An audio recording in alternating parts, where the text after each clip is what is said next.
Hello friends, vibrant GS study centre में आप लोगों का स्वागत है। हम लोग इतिहास विषय की कक्षा यहाँ प्रारंभ किए हैं और इतिहास विषय में हम लोग वैदिक संस्कृति का अध्ययन कर रहे हैं, जो कि आगामी TGT, PGT, GDC, GIC, higher जो परीक्षाएं होने वाली हैं उनके लिए उपयोगी है। देखिए, आज हम जो हमारी पिछली क्लास थी उसमें हम लोग ऋग्वेद की चर्चा किए। ऋग्वेद के बाद आज हम एक दूसरा वेद है यजुर्वेद की चर्चा करेंगे। देखिए, पहले हम चारों वेदों से आपका परिचय करा दे रहे हैं। वेदों से क्या क्या महत्वपूर्ण जानकारियां मिलती हैं इसके बारे में हम लोग देख लेते हैं। इसके बाद हम लोग वेदों के ब्राह्मण ग्रंथ, वेदों के आर्याणक और वेदों के उपनिषदों के बारे में अध्ययन करेंगे।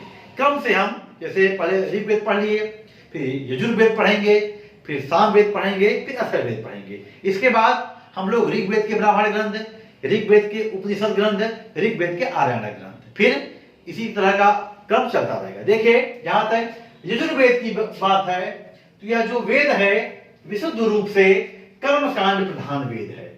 महत्वपूर्ण है। देखिए, यह जो वेद है यह विशुद्ध रूप से कर्मकांड प्रधान वेद है।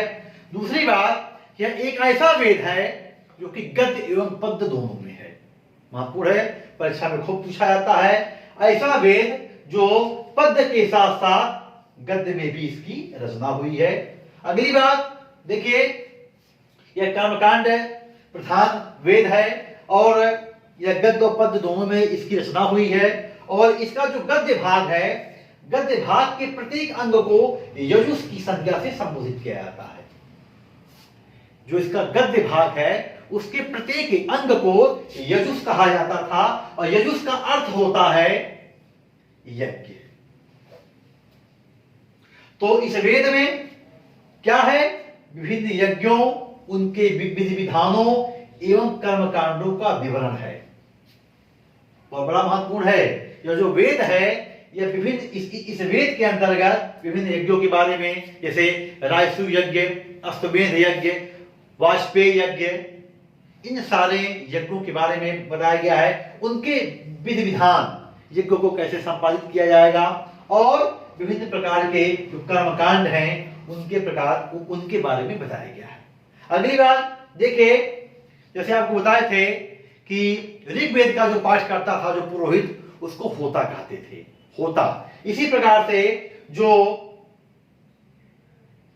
यजुर्वेद के मंत्रों का जो उच्चारण करता था या जो मंत्रों का पाठ करता था उनको अधर्यु कहा जाता था। परीक्षा में खूब प्रश्न पूछा जाता है। इनके मंत्रों के उच्चारण करने वाले पुरोहित को अधर्यु कहा जाता था। अगली बात आपको बताए हैं, यह वेद पद्य के साथ साथ गद्य में भी है। ठीक, आगे देखिए महत्वपूर्ण है। यजुर्वेद की दो शाखाएं हैं, परीक्षा में पूछा जाता है। यजुर्वेद दो भागों में विभाजित है। इसका एक भाग है शुक्ल यजुर्वेद और इसका दूसरा भाग है कृष्ण यजुर्वेद। दो भाग, पहला भाग शुक्ल यजुर्वेद, दूसरा भाग कृष्ण यजुर्वेद। अगली बात देखिए, जो शुक्ल यजुर्वेद है इसी को ही वास्तविक यजुर्वेद कहते हैं। मतलब यदि हम देखें तो जो वास्तविक यजुर्वेद है यही शुक्ल यजुर्वेद है। इसके साथ साथ अगली इसकी महत्वपूर्ण बात क्या है? ये जो शुक्ल यजुर्वेद है वह पद्य में है, गद्य में नहीं।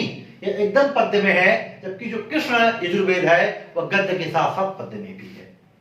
तो शुक्ल यजुर्वेद पद्य में है और शुक्ल यजुर्वेद की भी दो शाखाएं हैं। कौन कौन? एक शाखा का नाम काण्व है और दूसरे शाखा का नाम माध्यदिन है। यही जो माध्यदिन शाखा है इसी को वाजसनेयी संहिता कहते हैं। कहने का मतलब यह है, शुक्ल यजुर्वेद को हम वाजसनेयी संहिता भी कह सकते हैं। परीक्षा में प्रश्न पूछा जाता है यजुर्वेद की किस शाखा को वाजसनेयी संहिता के नाम से संबोधित करते हैं, तो यजुर्वेद की जो शाखा शुक्ल यजुर्वेद है वह वाजसनेयी संहिता है।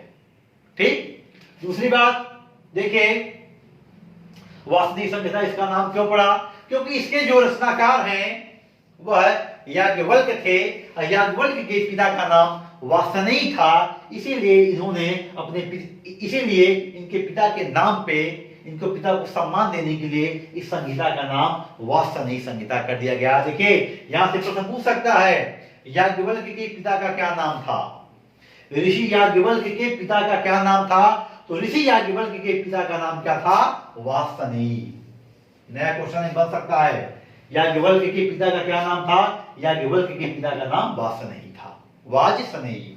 अगला देखिए कृष्ण यजुर्वेद। जो कृष्ण यजुर्वेद है ये 4 भागों में विभाजित है। इसकी 4 शाखाएं हैं। पहली शाखा है काठक, दूसरी शाखा है तैत्तिरीय, तीसरी शाखा है कपिस्थल, चौथी शाखा है मैत्रेयी। तो 2 भागों में विभाजित वेद, ऐसा वेद 2 भागों में विभाजित। पहला शुक्ल यजुर्वेद, उसी को वासनेयी संहिता कहते हैं, वही वास्तविक यजुर्वेद है और शुक्ल यजुर्वेद पद्य में है। दूसरा उसकी 2 शाखाएं हैं, काण्व और दूसरा माध्यदीन। माध्यदीन को वासनेयी संहिता कहा जाता है। वासनेयी संहिता क्यों कहा जाता है? क्योंकि इसके रचनाकार याज्ञवल्क्य थे और याज्ञवल्क्य के पिता का नाम वासनेयी था। इसलिए इनके पिता को सम्मान देने के लिए इसका नाम वासनेयी संहिता कर दिया गया। दूसरी बात महत्वपूर्ण क्या है, 40 अध्यायों में विभाजित है। जो ये यजुर्वेद है ये 40 अध्यायों में विभाजित है। महत्वपूर्ण क्या है, इस यजुर्वेद में शिल्प और व्यवसायों की एक लंबी तालिका मिलती है। ध्यान लीजिए, ध्यान रखिएगा, पूछा था परीक्षा में किस वेद में शिल्प एवं व्यवसायों के बारे में बात कही गई है, तो कौन सा है? वह यजुर्वेद है। इसके साथ साथ कृष्ण यजुर्वेद जो है उसमें यज्ञ की विधि के साथ साथ आर्थिक एवं न्यायिक प्रक्रियाओं का भी उल्लेख है। कृष्ण यजुर्वेद जो है उसमें यज्ञ की विधि के बारे में बताया गया है, उसके साथ साथ आर्थिक गतिविधि के बारे में और न्यायिक गतिविधियों के बारे में चर्चा की गई है। तो देखिए शुक्ल यजुर्वेद से आपकी परीक्षा में क्या क्या प्रश्न पूछा जा सकता है। पूछा जाता है पहला क्वेश्चन कि कौन सा वेद कर्मकांडी वेद है? उत्तर दीजिएगा, जो यजुर्वेद है वो मुख्य रूप से कर्मकांडी वेद है। दूसरा प्रश्न पूछेगा कौन सा वेद गद्य एवं पद्य दोनों में है? तो उसका भी उत्तर हो गया, यजुर्वेद गद्य एवं पद्य दोनों में है। अगला क्वेश्चन पूछ सकता है यजुर्वेद कितने अध्यायों में विभाजित है? यजुर्वेद 40 अध्यायों में विभाजित है। अगला क्वेश्चन पूछ सकता है कि यजुर्वेद को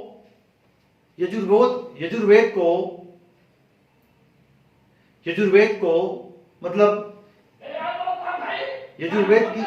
यजुर्वेद की किस शाखा को वासनेयी संहिता कहा जाता है? तो यजुर्वेद की शाखा जो शुक्ल यजुर्वेद है उसी को वासनेयी संहिता कहा जा सकता है। इसके साथ साथ इसमें पूछ सकता है कि किस वेद में आर्थिक एवं न्यायिक प्रक्रियाओं के बारे में उल्लेख है?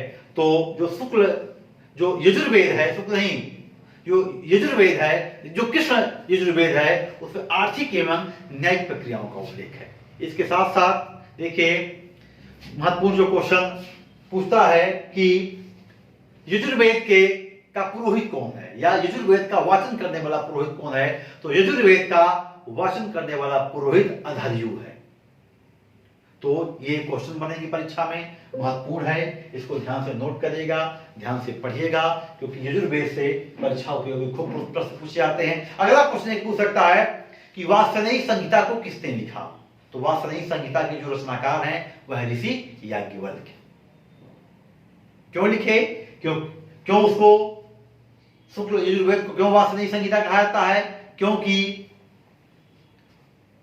जो याज्ञवल्क्य के जो पिता थे वासनेयी थे, उन्होंने अपने पिता के सम्मान में इसकी रचना किया था, इसीलिए इसको वासनेयी संहिता कहा जाता है। और यजुर्वेद की 2 मुख्य शाखाएं हैं, काण्व है, माध्यदीन है। माध्यदीन को ही वासनेयी संहिता कहते हैं। इसके साथ साथ इसकी कृष्ण यजुर्वेद की 4 शाखाएं हैं, काठक, तैत्तिरीय, कपिस्थल और मैत्रेयी। तो अगली जो हमारी क्लास होगी हम आपको सामवेद और अथर्ववेद के बारे में चर्चा करेंगे। धन्यवाद।